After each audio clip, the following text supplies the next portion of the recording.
From the land of the rising sun comes the fiercest fighters, the hardest hits, and the brightest lights in pro wrestling. Joshi isn't just wrestling, it's heart, passion, and rebellion, packed into every single match. So lace up your boots, crank up the volume, and get ready to dive into the world where idols become icons and legends are born in the ring. This is where passion meets punk and wrestling meets pure chaos. Welcome to the Cult of Joshi with your host, Raja and John.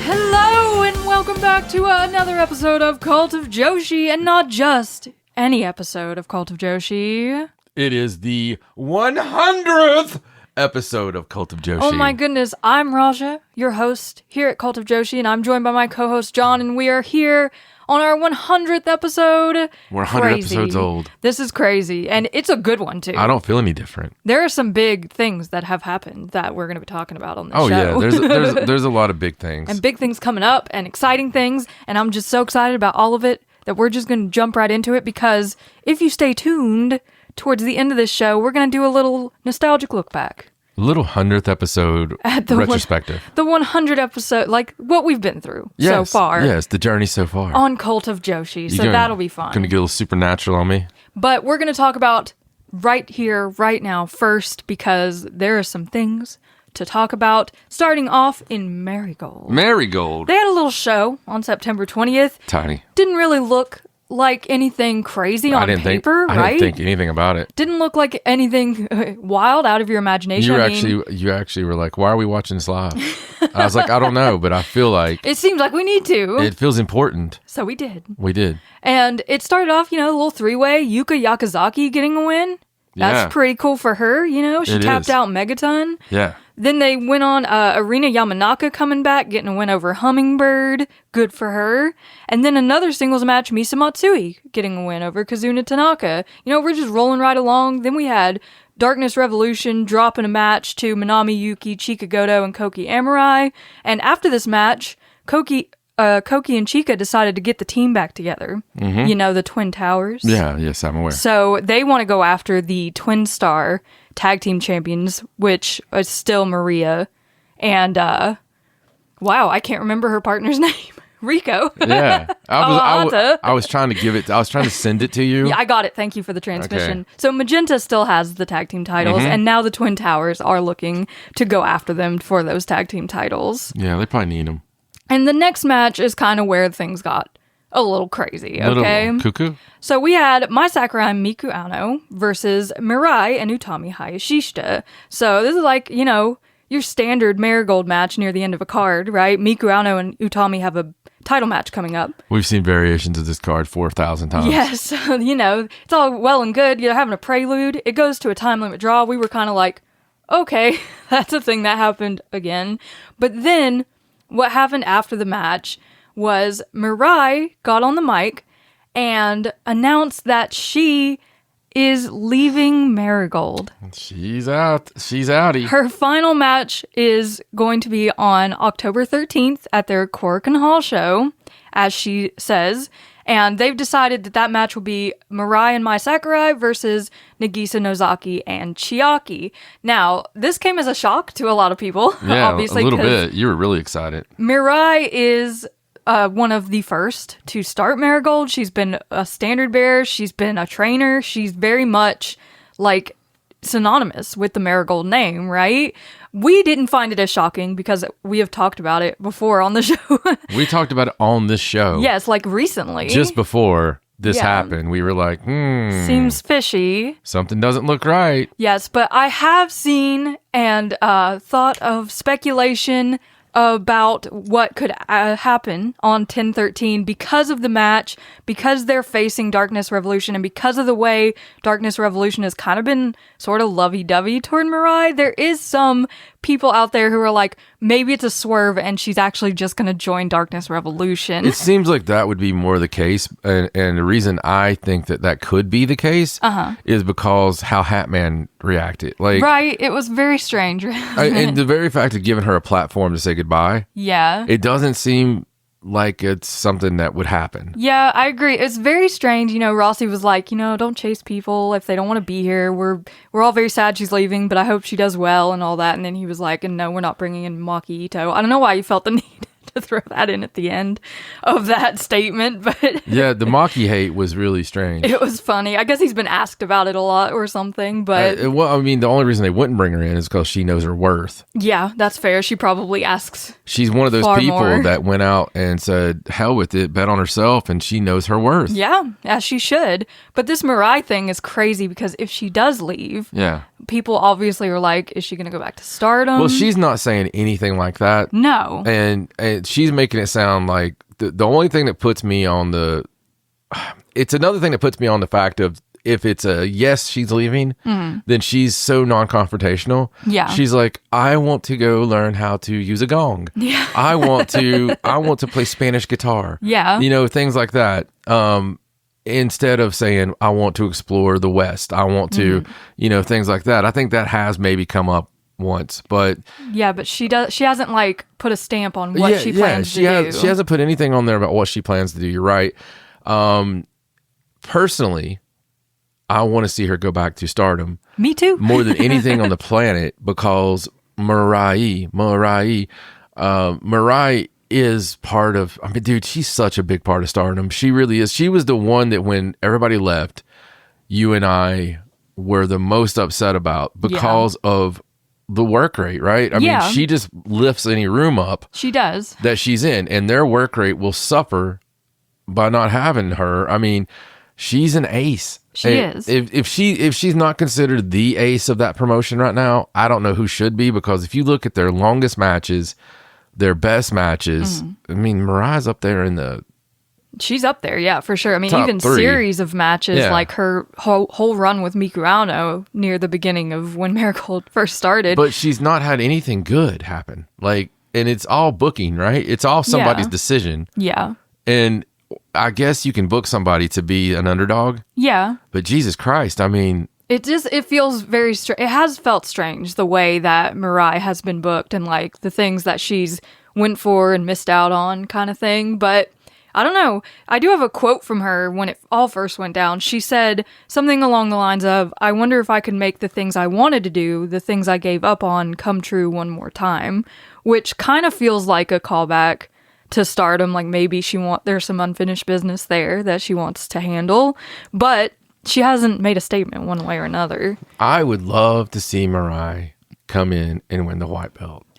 Just get it back and just run with it. Every tear I see her shed is another, shiny piece on a white belt. Because it is. She is the emotion. She is the heart of not just... She can be the heart of Joshi itself. She has such a infectious spirit. Yeah. She's just fun. She's a heart and soul, right? Yeah, man. Like when I see her, perform at her height, and the times I see her come out, beat the shit. Yeah. And still perform at that level. Absolutely. I hope the best for her. I hope it's not one of those that we see leave Marigold and then not see again. Yeah, that would be horrible. For her career and for Marigold, I hope it's not a swerve, because that's not going to go over well. No, it's not a very Joshi / Japanese thing to like announce a departure and then not do it. Right. Really, like, especially to this magnitude, like you're leaving the company for sure. But I guess we'll find out on October 13th. Because that just makes people feel shitty, like all the fake tears. Yeah, it's like you made us feel this way and then it was all never real. Like that would be horrible. I think it's the cheapest of heat. It is. I really do. Like it gets people's eyes on it, right? On that 10-13 card. I think fake injuries should never happen unless you keep it in storyline, right? Like if you fake an injury, like my arm's hurt, but you never come out and go, haha, my arm's not hurt. Right. Like I get storyline injuries. Yeah. As long as we don't say, right. As long as we don't do the haha moment. Yeah, like you ignorant marks. You really thought I was hurt. You thought what I said was true. Yeah, that's the worst way to go about it for sure. Dude, it made me hate Buff Bagwell to this very day. I mean, when Buff Bagwell stood up out of a chair, I never wanted to, well, I shouldn't say that now. He had a little trouble with his legs. Never mind. just pull out. I had nothing. I me and witchcraft had nothing to do with that. So yes, you've heard it here first. So that was crazy enough already, right? Then we move on to the main event, and the outcome of this main event is kind of a mix of what happened on the night and the major announcement that just happened in real time, okay? So, Sarayama Oka and Victoria Yuzuki took on Komomo Minami and Mayu Iwatani. In the main event, Sari and Victoria ended up winning because Victoria used her victory shooting finisher on Komomo Minami. Then, following the match, Yuzuki challenged Mai Sakurai for the United National title at Grand Destiny. So I know they're putting a very big, emphasis on the Destiny part of this pay-per-view title. And it seems like a lot of the younger talent are trying to shoot their shot here. So right. On top of the Utami Mikuano red belt match, we will now have a Victoria Yuzuki Mai Sakurai white belt match. And Yuzuki was like, some people might think that I'm not ready or that I'm too young, but I don't care. I'm going for it anyway, which props to her because she deserves all the shots in the world. I want to see her win. Me too. Give Victoria Yuzuki the white belt, please. She is the heart. Her passion and fire just overruns pretty much everyone in the Joshi world. She's crazy, and I love her. I mean, she's proven herself. I love the swagger. Mm-hmm. I love to see her walk and have that swagger. Me too. She's just coming out like, what was that? Excuse me, what was that? No, Vivian, I seen your bitch mouth moving. What was it you said? Exactly. And I just love that about her, but because she's also got that side, where she will get crushed and upset and everything. So there's a human in there. Mm-hmm. It's not just a cyborg, but I love the vitriol. I love the fact that she's got that and God damn it, I hate when I make this comparison. I really hate myself for this comparison because I've made it too many times.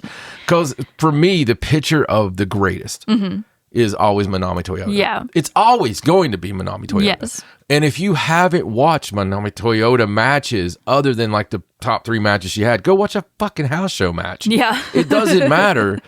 She was still running across the ring and barely making it on that top rope and whoa, whoa, whoa, but she still jumps. Yes. Every time. And there's not 50 people down there. There's one person and both of them are hurt. Yeah. And, it's just the stuff that she always did. It was always just by the seat of her pants. Yeah. And the selling and everything was so intense and real. Yeah.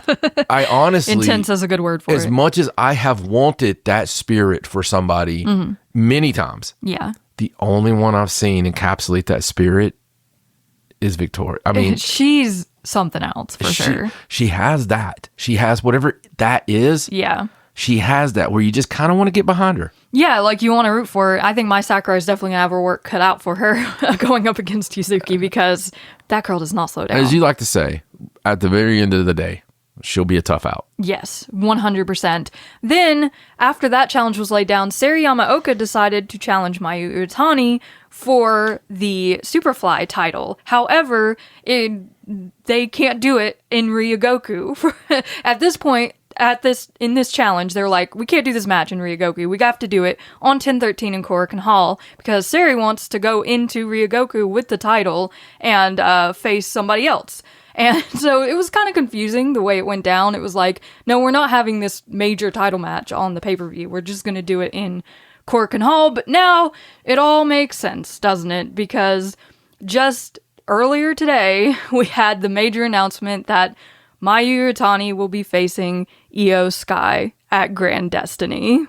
For the first time in 7.5 years, we get Mayu Iwatani versus Iyo Sky. Which may sell a couple tickets. Maybe. Yeah. It might fill a couple seats in the Ryogoku Goguki Con. I can't ever say that. I like you doing the Gucci Con. It's that works better. It's the first time they'll be facing in such a massive venue one-on-one. Normally, their classics are all from Korakuen Hall, right? So it's going to be crazy. You gotta wonder, do you think Iwatani's arm will be ready for it? Listen, it can mean a lot. Yeah. It can mean a lot. It can mean that Mayu might also go that way. If anyone could convince her, it's probably Iyo. I would like to see all of them together. Mm-hmm. no matter where it is. All three of them. Yeah. I would like to. I know that they're the storyline. They're not together right now in WWE, but I would like to see the three of them together. Like it'd be kind of cool, wouldn't it? The three daughters of Stardom back together: Mayu, Iyo, and Kairi. Yeah, it would be really cool. Honestly, I'm very much looking forward to this match. I know a lot of people are. Obviously, even Mayu's like tweeting about it, freaking out, and everything. They could be the three mothers of Marigold. Yes, they could. They very much could. They're definitely icons all in their own right now, aren't they? So this simple September 20th show from Marigold turned into a whole lot more leading into Grand Destiny at the end of October, which is going to be a humongous show. I kind of feel a little bad for Utami and Miku Hano because being the red belt match, they're probably going to go in the main event and they're going to have to follow Victoria in a singles match and now Mayu and Iyo. So it's going to be crazy. But you're also going to have in that card at that time, that's going to be a title change. Yeah, I imagine so. So, because I think Utami loses the belt right there. Yeah, I would think so. And comes back to Stardom. That's what I would do. She just follows Mirai. Yeah, so Marigold doing some crazy things over there, and we love to see it. Mirai, whatever she does, we hope nothing but the best for her in her decision-making process. But let's move on to Stardom, because we have a couple of shows to go over here. And the run-up to the big massive Korakuen Hall show this weekend, which will be completely live and free on YouTube, which they only ever do when it's like crazy times, right?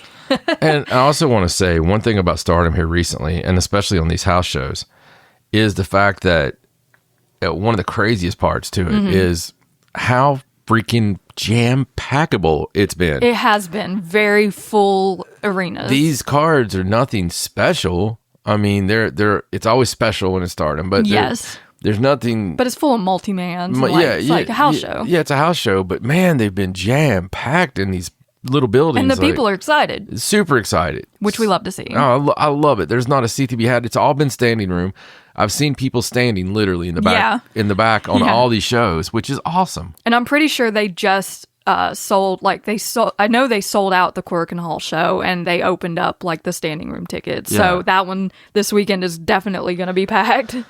Yep. I'm excited. Unfortunately, we're not going to see it live. We're going to be on the road. No. We have to be driving, but we're going to watch it at the first moment that we're absolutely able to. While we're driving. It's crazy this weekend. It's like a little different than how they normally do it because they have 3 shows this weekend and Korakuen Hall is the first one rather than the last one, which is a little different than they normally do. But you know, it's still going to be great. Yes. So we'll start off also on September 20th. They had a little special match at the boat race Shimonoseki. It's a long word. It was a little tiny place. It was really cute. It was awesome. It was circle. Yeah, they had like 450 people in there, but it was packed because it's just like this tiny little room. And lots of kids. I love the fact that... Oh my God, the kids were so loud. All the little kids yelling the names of all the girls. Yes, they were so excited. They knew everybody. They did. It was like a total family show. I love it. Which was beautiful. This show started off with Sayaka Kurara and Natsupoi getting a win over Akira Kuragane and Bozilla, and some really fun moments with Natsupoi and Bozilla in this match. I thought was really fun. You know, Sayaka finally winning one with the speared the crap out of Akira to win this match. Yes. So Sayaka Kurara with the up on this one. In a 3-way, Saida defeated both Kikyo Furusawa and Emma Maishima, so she got to chop the crap out of both of these young girls in this match, which I think she very much enjoyed. Then in a kind of fun tag match, Ronnie Yagami teamed with Hazuki to take on Rion and Hanako. Hazuki getting the win for her team with the diving senton on Rion. Then in a 6-man, Tomoka Inaba, Lady C, and Hina took on Azusa Inaba, Ruaka, and Rina. And Lady C actually got the win in this match for her team. She used her big, massive thrust kick to the face on Ruaka to get the pin. So that was kind of crazy. In another 6-man, Aya Sakura, Yuna Mizumori, and Saori Ano defeated Yuri Hime, Bea Priestley, and Hanan. So Little Stars versus Cosmic Angels, which is always fun. Saori Ano getting the job done with her German suplex hold.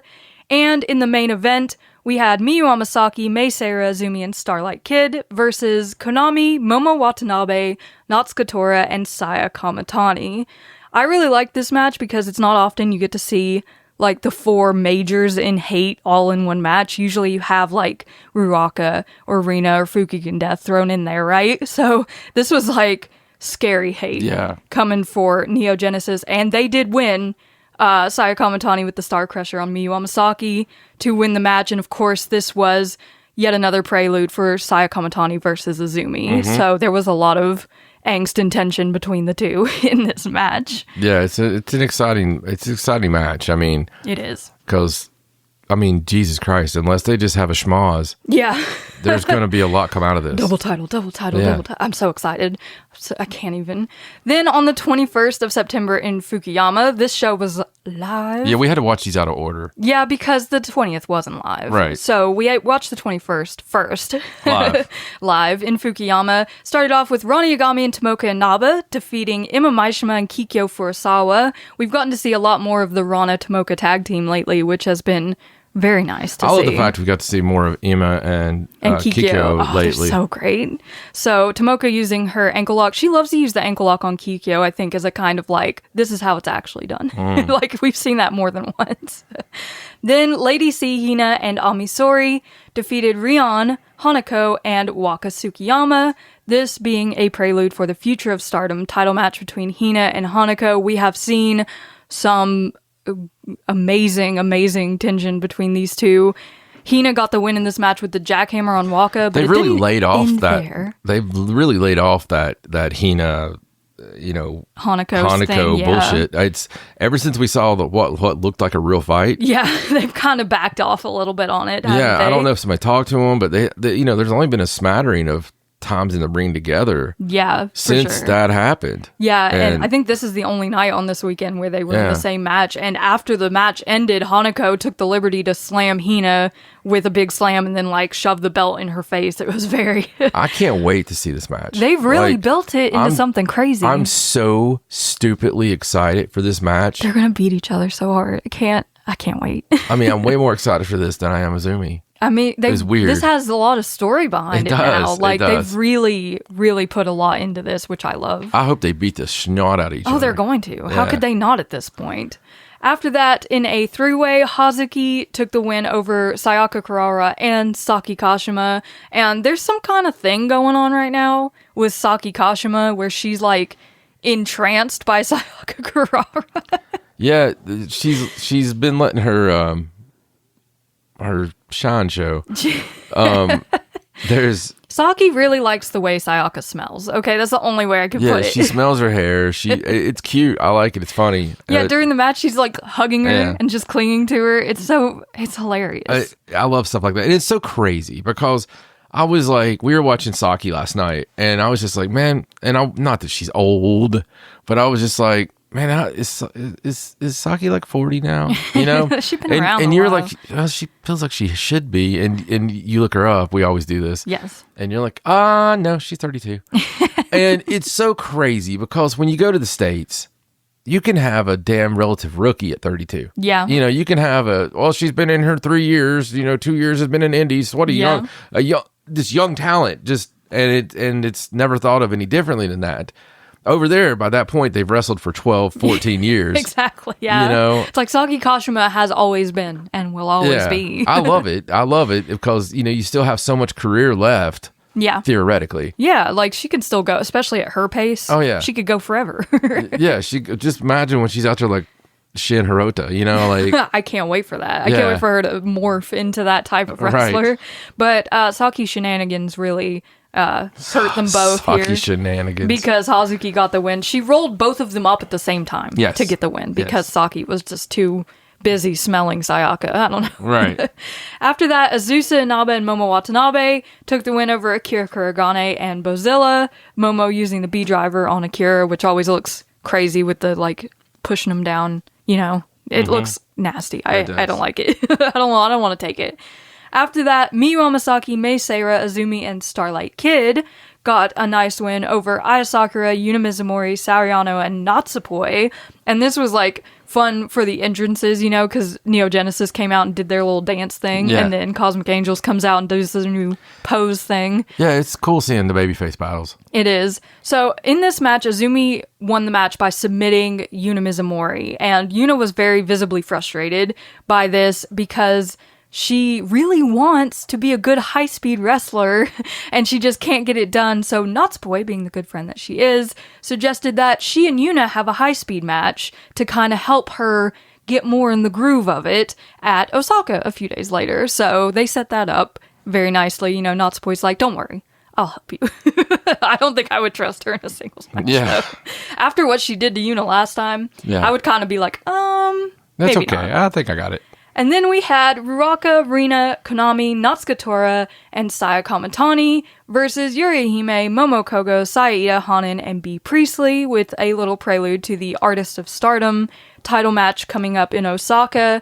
Konami got the win in this one. She submitted Saida because Konami has been a beast with the submissions lately with that rear naked choke. Right. But yeah, Hate taking the win over Stars in the main event.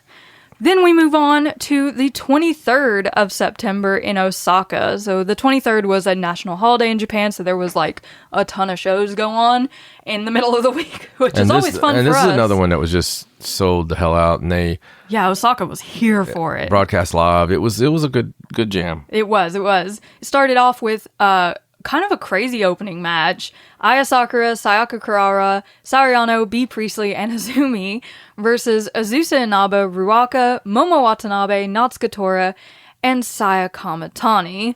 So you got most of Hate in there. Then you've got some Cosmic Angels and Stars and Neo Genesis. So we're like preluding everything here under the sun.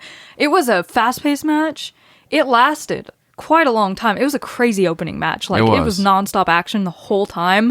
Azumi won this match for her team with a double stomp on Azusa, so she didn't get the win directly over Saya Kamatani in this prelude, the final one before their title match, no less. But she did get the win. So that's important for morale purposes. Right. And, you know, after the match, they were all up in each other's face with their titles. And it's like, who's going to have both titles by the end of this? I'm really nervous about it, honestly. Yeah. Then we had a three-way tag match, Akira Kuragane and Bozilla versus Hanako and Waka Tsukiyama versus Mei Seira and Starlight Kid. The best part of this match was near the beginning when the starting three tagged out and Hanako and Bozilla got in, and Starlight did not want to tag into the match. She was like, maybe not, but she did. Such a visual. Yes, Hanako and Bozilla, monsters. Just being so much bigger than Starlight. It's so much... You look like a kid. It's huge difference. It was insane, but she did not let that deter her, did she? No, not at all. By the end of this match, Hanako and Waka Tsukiyama took the win. Waka with the roll-up on Mei Seira, of all people. So she's making her case for the high-speed title. She is. Then following that, we had Kikyo Furusawa, Emma Maishima, and Yuri Hime versus Lady C, Amisori, and Saki Kashima. So a little chance for the young girls to all show their stuff. In this match, unfortunately, God's Eye got the better of them. Lady C pinning Yuri Hime for the win. Yuria still showed her stuff, though. Oh, Yuria has... This week, she's shown some things that have just been crazy, like getting out of a leg scissors by double rolling and then putting Sariano in a submission out of the leg scissors. She just blows my mind every time she's in the ring. She keeps adding things to her arsenal, and she's special. She is. She's aggressive. She's talented. She's smooth. I love her. She's going to be a star, okay? I agree. I totally agree. After that, Tomoka Inaba and Rani Yagami took on Kyoka Kutatsu and Hina. This is one of my favorite matches of the entire weekend. Little God's Eye versus God's Eye. I just love the Kyoka kicks. Oh my gosh, she's vicious. Where she's just learning how to wrestle, and where she's coming from with these kicks. Mm-hmm. Just having the karate battle with Inaba and Kutatsu at the first, it was so cool. It was amazing. And you could see at these times when all of a sudden Inaba would be like, nope, sorry, and sort of take over and get frustrated. But, you know, it was a beautiful match. I love mixing the fighting they have with the wrestling. Yeah. And, you know, 3 of the 4 of they're all 4 like fighters. Yes. You know, and because Hina has her... Like special training. Yeah, Hina has her judo and stuff. Yes. But it was a really cool match. I love it, how it goes. And I love the emotion that Kutatsu showed at the end of it when it looked like we can only speculate, but it looked like Inaba might have been telling her, hey, good job. Yeah, like giving her some props. And for how all of she a did. sudden, she just turns the faucets on. It's had to be hard for her coming into Stardom the way she did. And, like, she's been a little more slowly getting her footing, She hasn't had as many shots, though. Yeah, she hasn't wrestled as often as most of the girls, but she's starting to really settle in and put on some spectacular shows. And this Inter God's Eye match is always fun because they just beat the crap out of each other. They do, but I love her look. She's got like almost like a Quentin Tarantino movie look. Right. She just looks like an assassin. Yeah, I agree completely. Like, it's very Kill Bill, isn't it? Yeah, it is. I love her. But after this match was over, we had some music hit, some very familiar music, because Shiri made her appearance here with her girls. They had all of God's Eye out there, and she came to announce her return, which is on the 27th at Korakuen Hall, so 4 days after this show. This weekend, we will get Shiri back in action, which is amazing. And, of course, she wants another shot at the IWGP Women's Championship because she didn't hold it very long. And, everyone gets a rematch, right? Yeah, I mean, she really wants to fight Suri. She does, yes, which I don't blame her. Right. After that, we had our one-on-one between Yuna Mizumori and Natsupoi, and these two put on a great battle. It was as high speed as one could expect. Right. They did really good. I was really impressed, especially with Yuna, in being able to keep up, because Natsupoi is no joke, right? No, not at all. It was really cool to see. Natsupoi did win with the Fairy Blink. She rolled Yuna up, but there was a lot of kickouts out of, like, really cool, like, finishing move type things. So it was a battle. And Yuna didn't go down easy, but she did go down in the end. Yeah, but maybe she got her speed. And May Sarah was out there watching. She was like on the wings. They've been doing good. Eye. They've been doing good with that. In even of house shows, of showing the person that's upcoming, sitting in the wings and watching. Yeah, they're very interested. I love that they take the time to show that. Me too. It's just the little things, isn't it? Then in the main event for the Artist of Stardom Championships, we had Fukigen Death, Rina and Konami versus Momo Kogo, Saida, and Hanan. And of course, this was a fun match. We had a lot of Hanan and Rina going at each other in this match because Hanan is bound and determined to prove that she's still the strongest sister in this dynamic. However, it was the hate team of Fukigen Death, Rina, and Konami who won to retain the titles. Konami submitting Hanan once again with that rear naked choke, and after the match basically saying like, Rina, I think you've got some weak sisters, so I think we should all be sisters now. So they're like saying that the three of them are sisters. Right, yeah. Instead of Hanan and Rina. It makes sense. So hate one defense down as the Artist of Stardom champions. Yes, there you go. Good for them. But that brings us to this weekend in Korakuen Hall. The full card has been announced. It's a humdinger of a card. Live on YouTube. Live on YouTube. It's free. You have no excuse not to go and watch it. And it starts at 10 p.m. Eastern. So, it's not even that late. Yeah. on a Friday night, no less. So, we'll have Yuri Hime versus Kikyo Furusawa, singles match in the pre-show.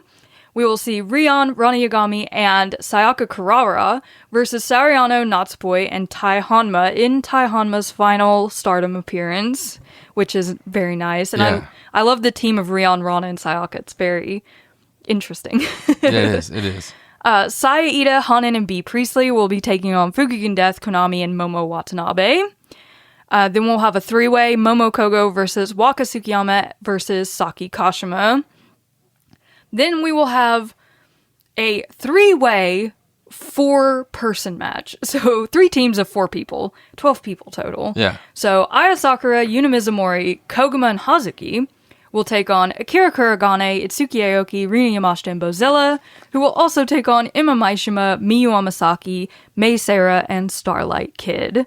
So that's just going to be a cluster. Yeah, there's a lot of people in there. Cluster. I think this might be when Ima Maishima gets drawn into Neo Genesis, or at least the beginning of it, maybe. Right, maybe. Because she's teaming with them. And I think that's the most perfect fit of where she could go, in my opinion. Well, she's the right age, right? She's the right age, and the style, I think. Mm-hmm. She's she loves Azumi. Like, that's her big inspiration, right? So being able to work with her would be great. Then we'll see Kyoko Kotatsu, Lady C, and Amisori versus Ruaka, Rina, and Natsuka Tora. Then in Shiri's big return match, it will be Tomoka Inaba and Shiri versus Kaoru Ito and Suri. What a crazy match. So Kaoru Ito in there giving a stomp on everybody. Yeah. For the Future of Stardom Championship, Hanako versus Hina. Mm-hmm. And for the NJPW Strong and the World of Stardom Championships, Azumi versus Saya Kamatani. Yeah, and probably tons of story. Oh, I imagine the story will be off the charts.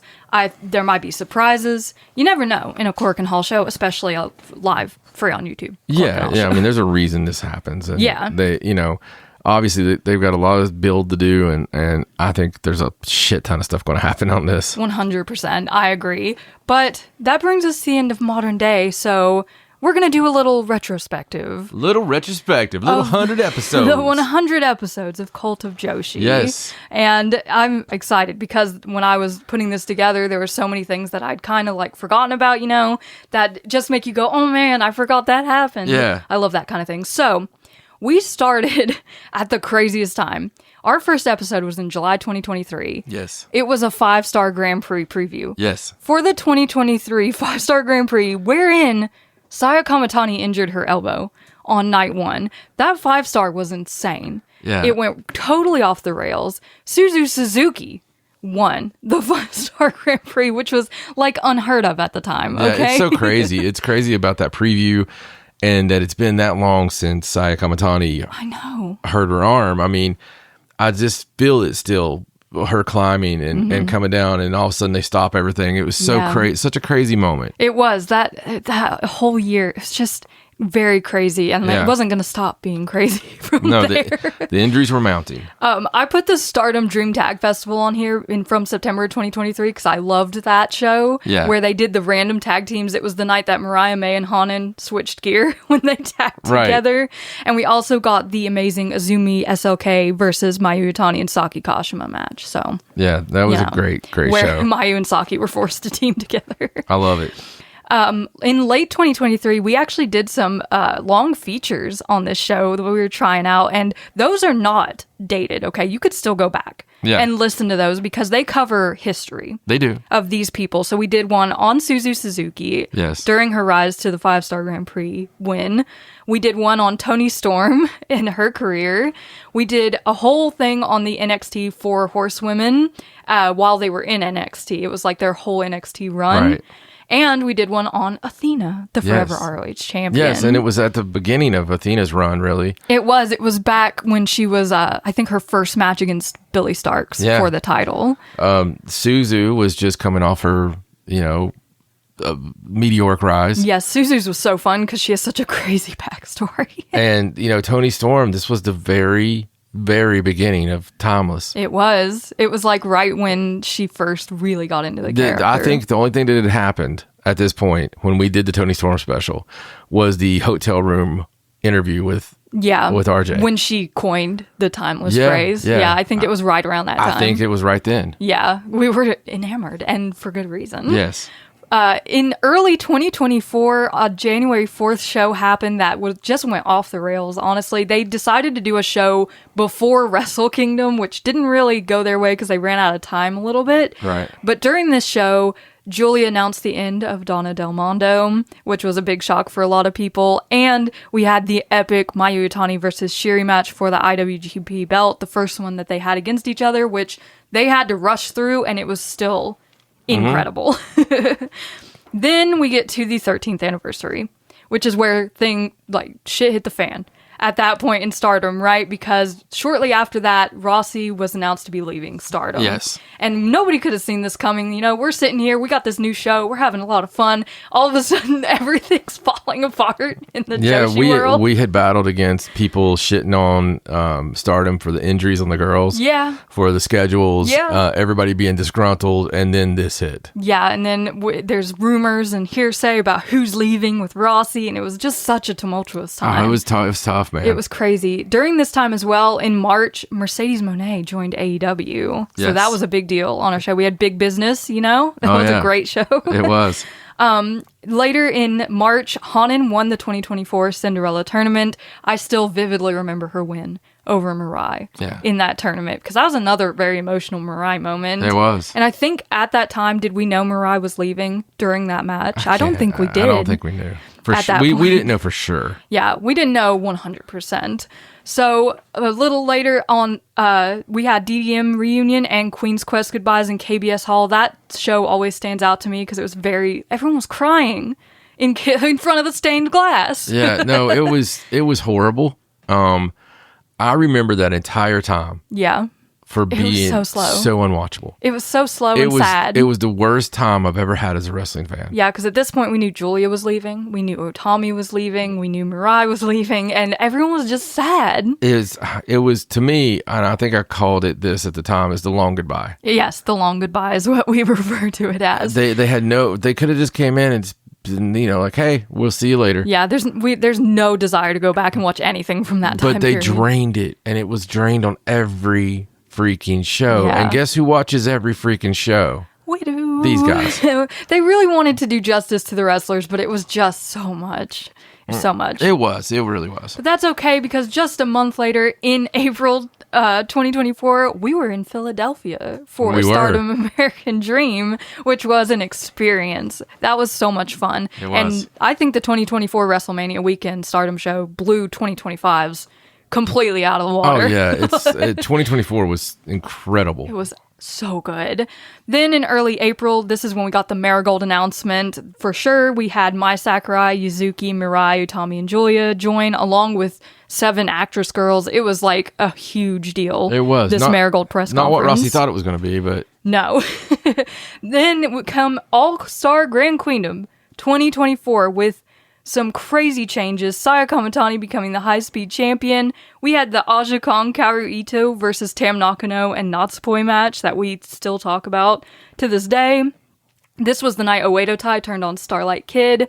We had Mayu Iwatani versus Sari in an epic match.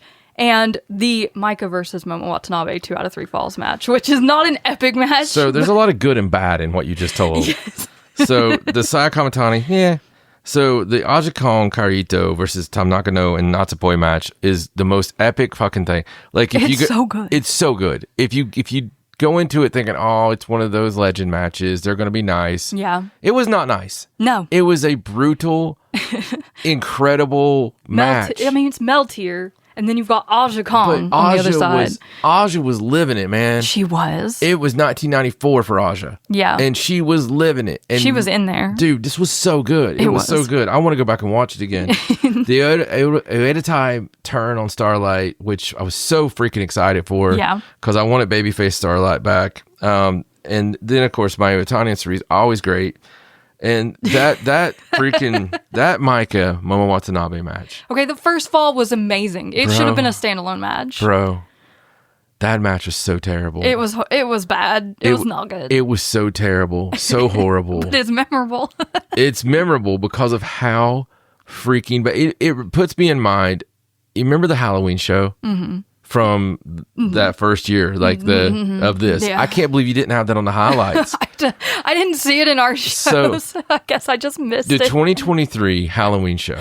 No, that was so bad. For Stardom. Yeah. Was the worst Stardom show from top to bottom I've ever seen. I probably just blocked it from my memory. It's so bad. It was so terrible. It was in the height of everybody kind of pissing on stuff. Yeah. And yeah, it was bad. It was so bad. They put Rossi in a coffin. Dude, that freaking ladder match, which I don't even know how to explain what they even used. No, it was insane. What about the Ruaka in the mask? No, Like, the Ruaka being the mask person was the worst surprise that has ever happened in wrestling, I think. I mean, it was laughably bad. It made the Black Scorpion storyline look good. and it was so, you could tell that somebody was done. Yeah, it's like we don't even care anymore. They were like, let's get that 12-year-old over there to book this show. Yeah.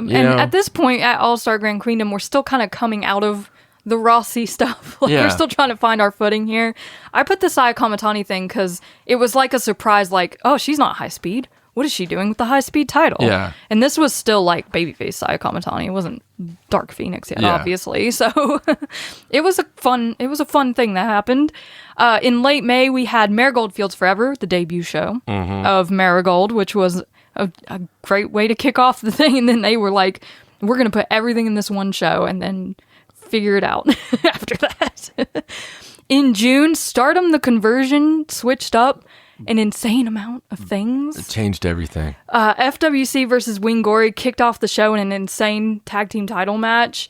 Oedo Tai ended Queen's Quest.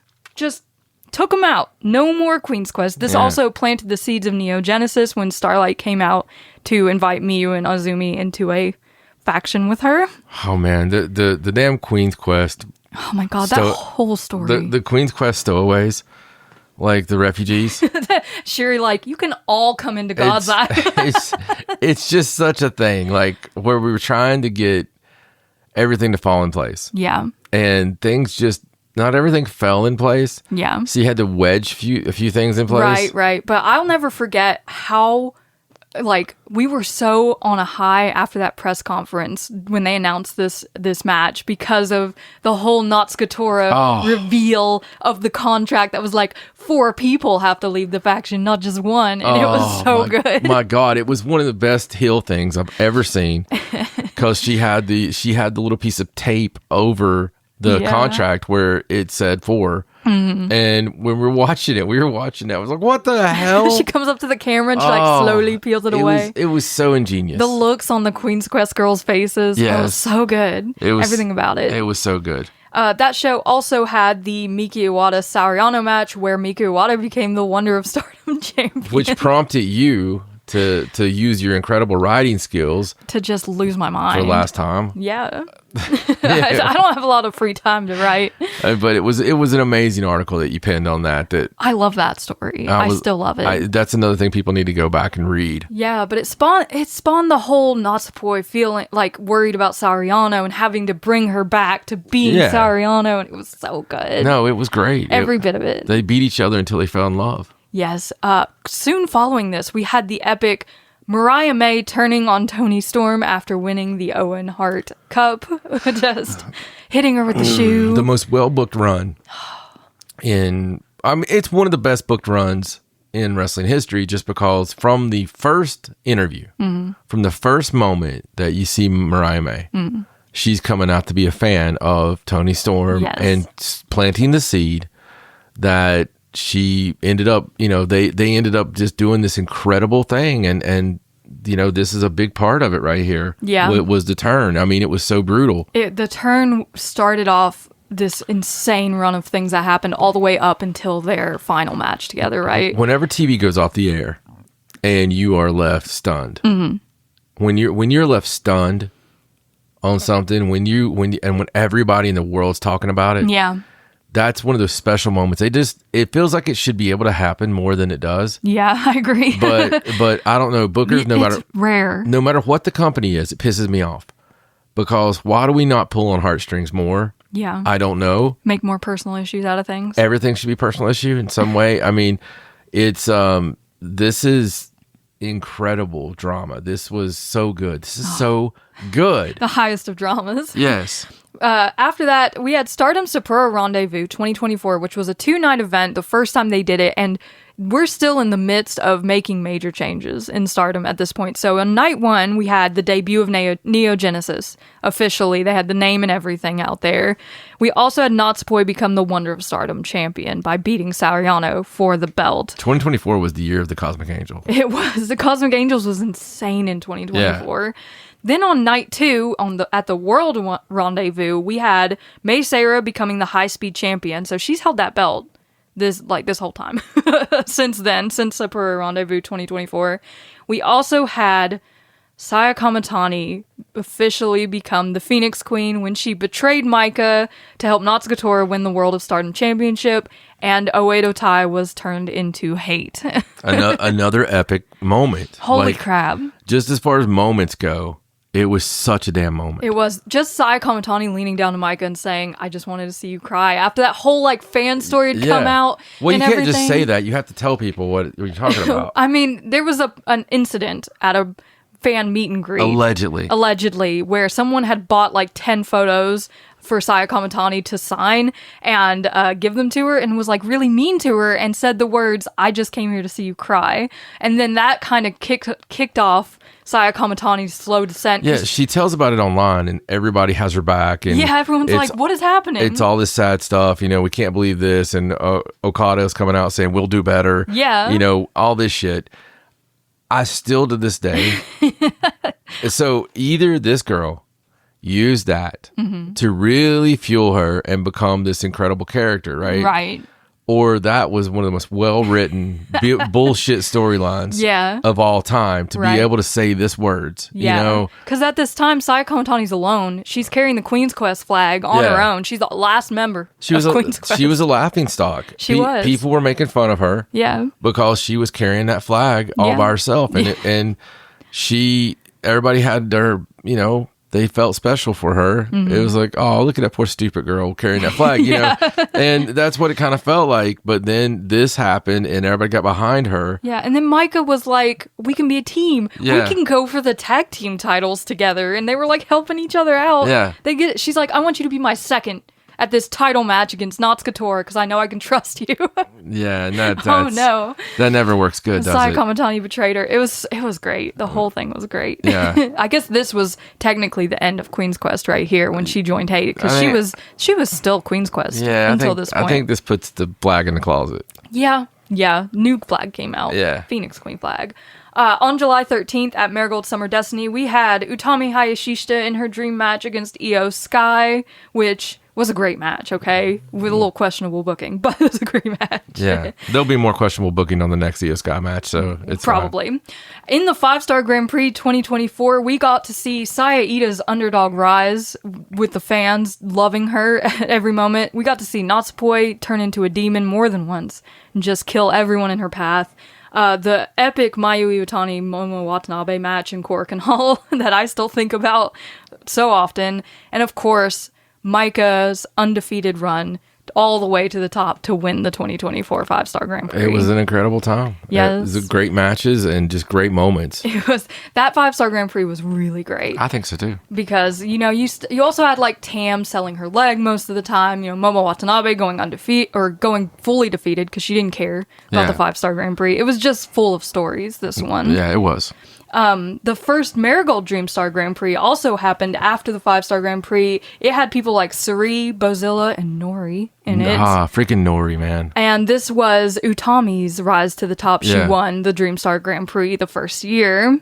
So that was really fun. In September, at Stardom Namba Grand Fight, we had such matches as Natsupoi versus Hazuki and Tam Nakano versus Micah back-to-back, which I remember just being...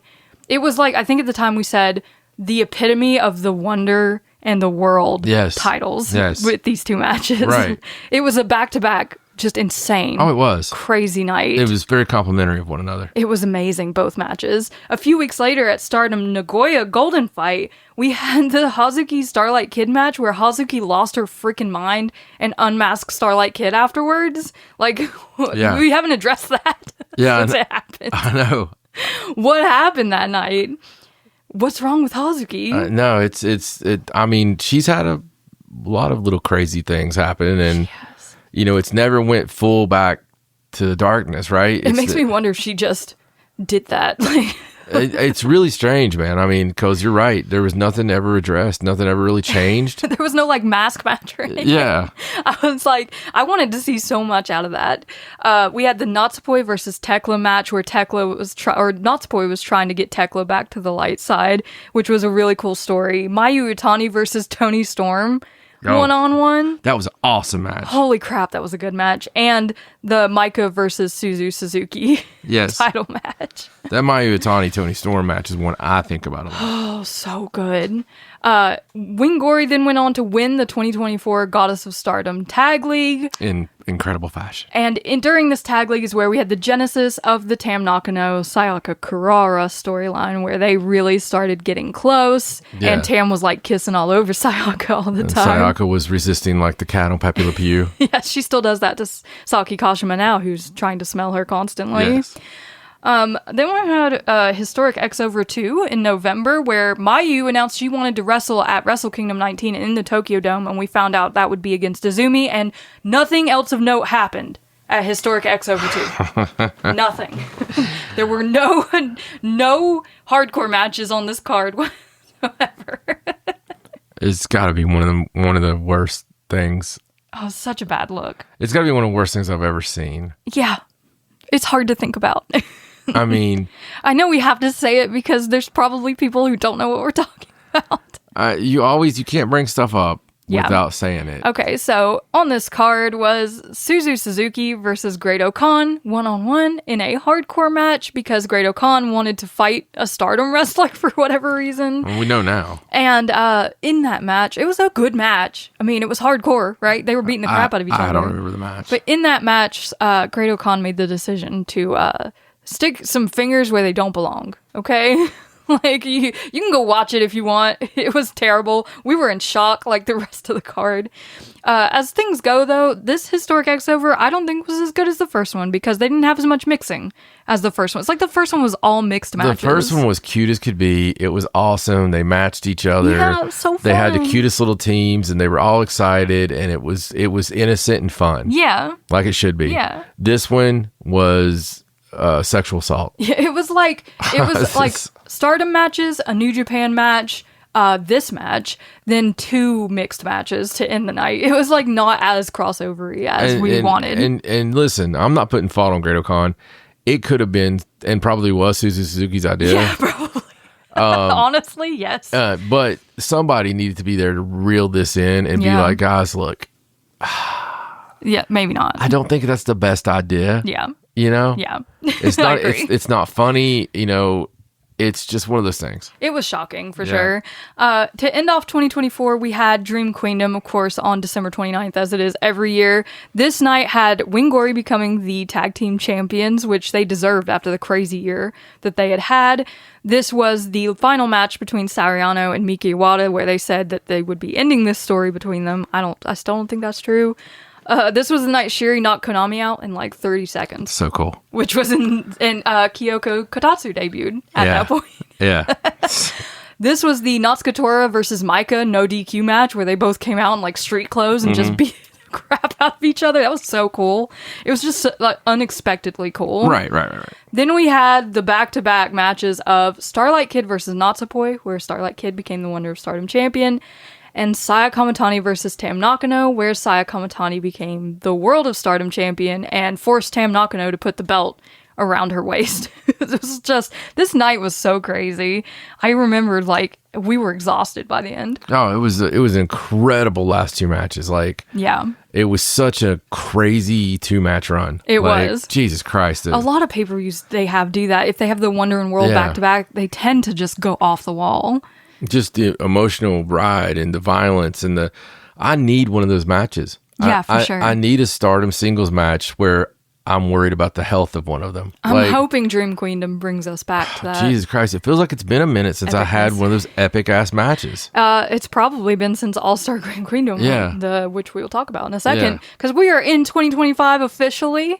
Starting off on January 3rd at Stardom New Year Dream, we had that crazy Athena and Tekla versus Mina and Ty Mello tag team match, which I just thought was such an amazing match. It was.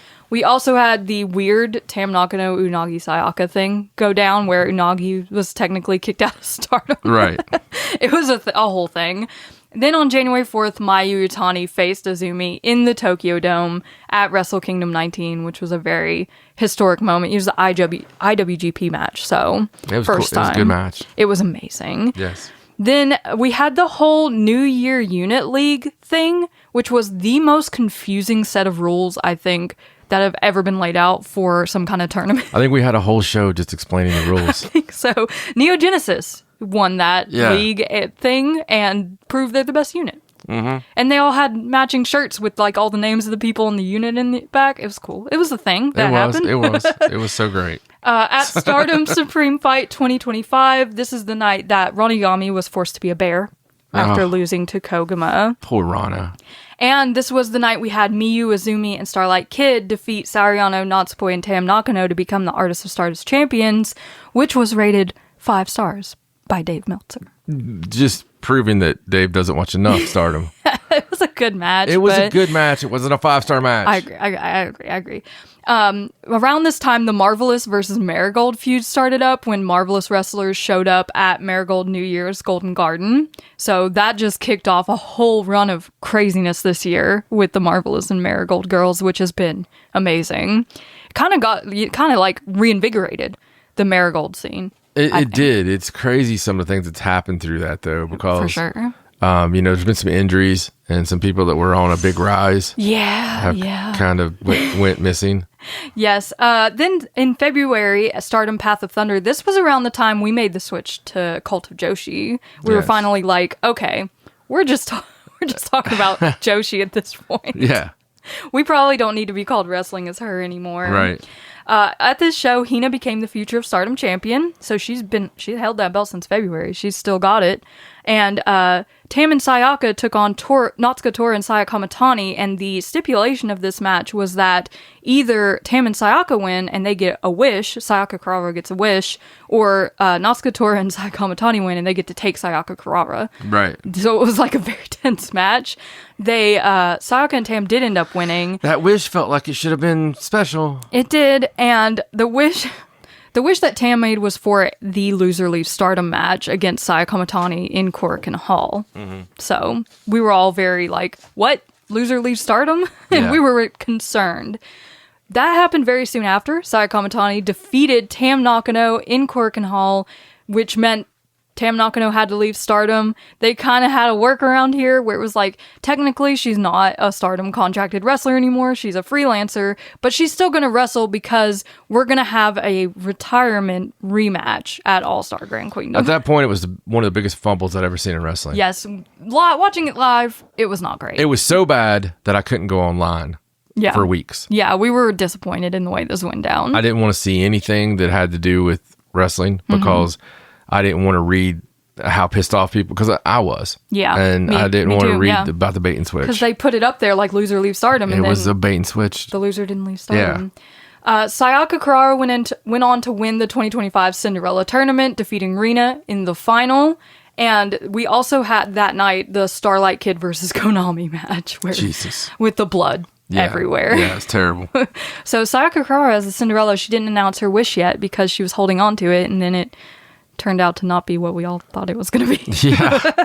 Yeah. We had Marigold Spring Victory Series 2025, which had the epic Nanai Takahashi and Sari Yamaoka versus Takumi Iroha and Senka Akatsuki match, where Sari and Senka kind of started their rookie rivalry in this crazy match. Senka was just a whole story through this whole time of us. Because this era. Yeah, she just came out of nowhere, and we were loving her from her protest time. And then she came to America and really, really made a big whoodoo against Aja Kong. Yes, that's my next note. WrestleMania week 2025. Yeah, that happened right after she faced Aja Kong in that match, and people lost their collective minds over it. Yeah, just one little taste of it. And it was the same stuff we knew that she was doing. Yeah. Just old school. Just hold them down on the pin and try your best. Yeah, it was so good.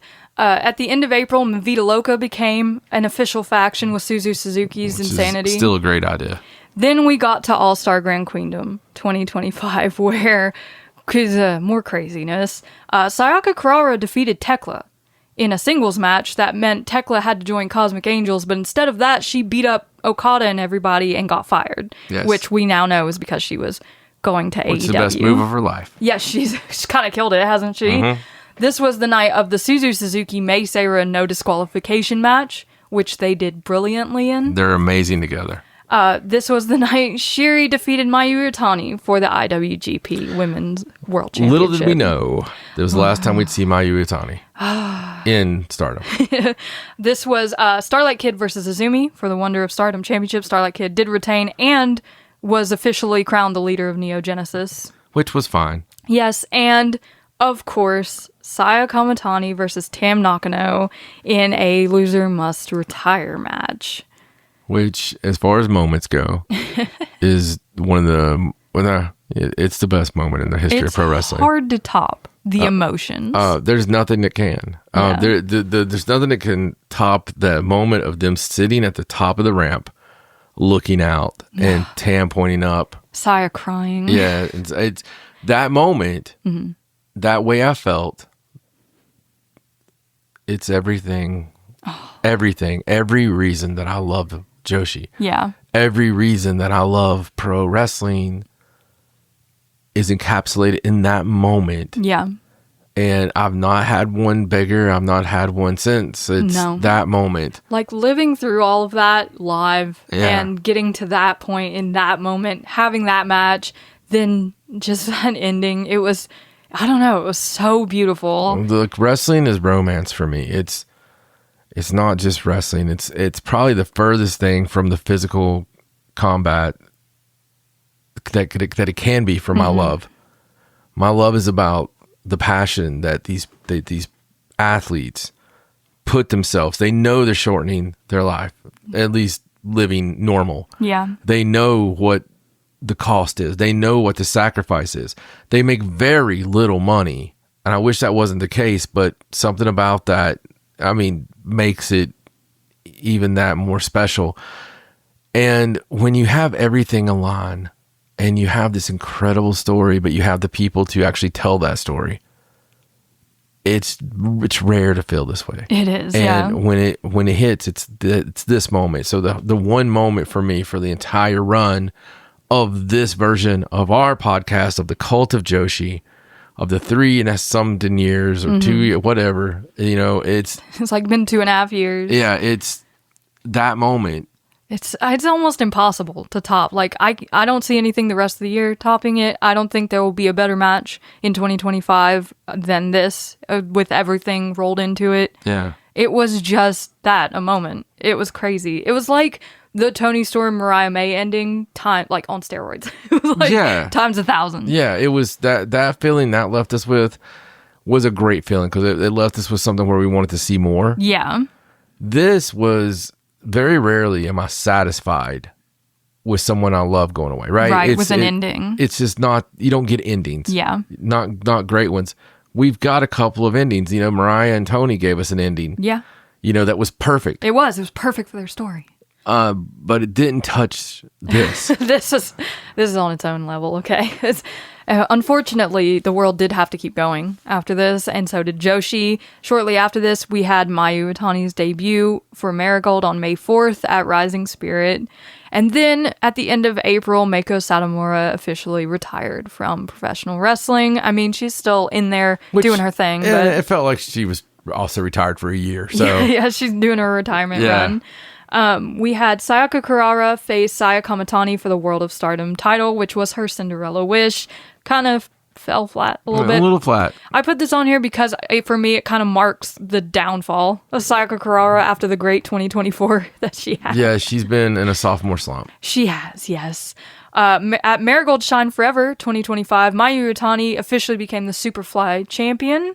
We had a kind of disappointing match where Utami Hayashishita defeated Mirai in their main title match, the red belt match for Marigold.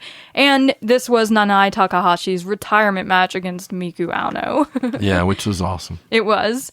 Then we had the Sariano Natsupoi 10th anniversary show. Which was amazing. Which was a bop, honestly. Yeah. Like it was just fun. Just downright fun. Starlight's got a lot of work to do for her 10th anniversary show. She does, Yeah. yes.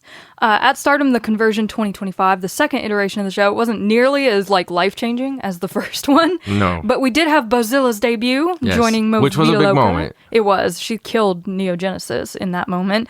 And we had Sari defeat Shiri for the IWGP Women's Championship. Which is brutal. Which is sad for Sherry. She was so sad. Yes. Because Mayu was bestowing it upon her. She's like, take care of this, take care of Stardom, and then she loses it on her second Old girl's defense. got work to do. But she did have to go get work done, right? Yes. We had the at Marigold Burning Desire 2025, the 56-minute match between Utami Hayashishita and Takumi Iroha.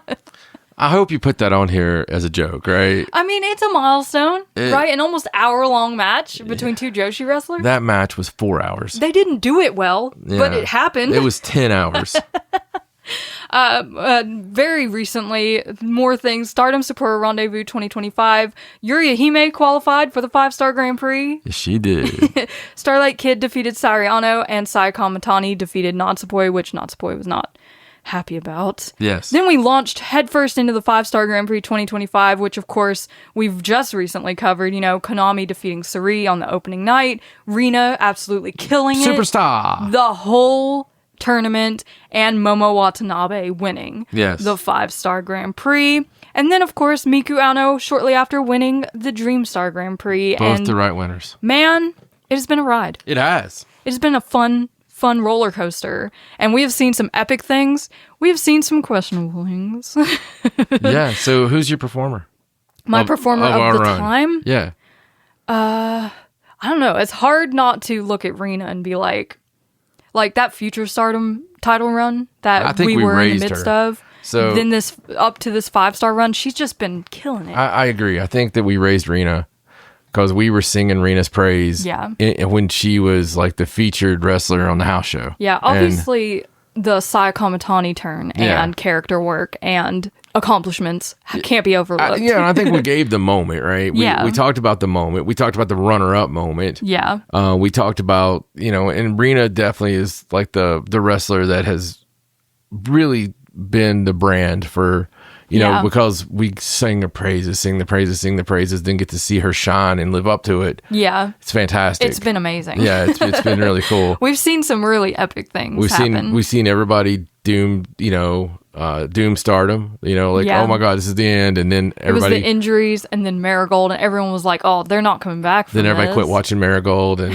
Stardom had a huge rise. And I can't believe, from when we started to now, how much hotter Stardom has gotten. Yeah. It didn't seem possible for that to happen. But they are, at this moment, in a run that's just legendary. Yeah, they're historical. Untouchable. I mean, they are the brand right now. Yeah, it's insane. I'm so looking forward to what they're going to do for the rest of the year up to Dream Queendom. I'm excited for this Korakuen Hall show that's happening tonight, as we're recording. And I'm excited for the next 100 episodes. Me too. I hope you are too. Let us know what your favorite moment was from the run that we've had here at Cult of Joshi, or any that we missed that you remember happily and vividly that you would like to share with us, because we love to hear from you. But make sure you're following us on all of our socials at Cult of Joshi on X, Instagram, and Facebook.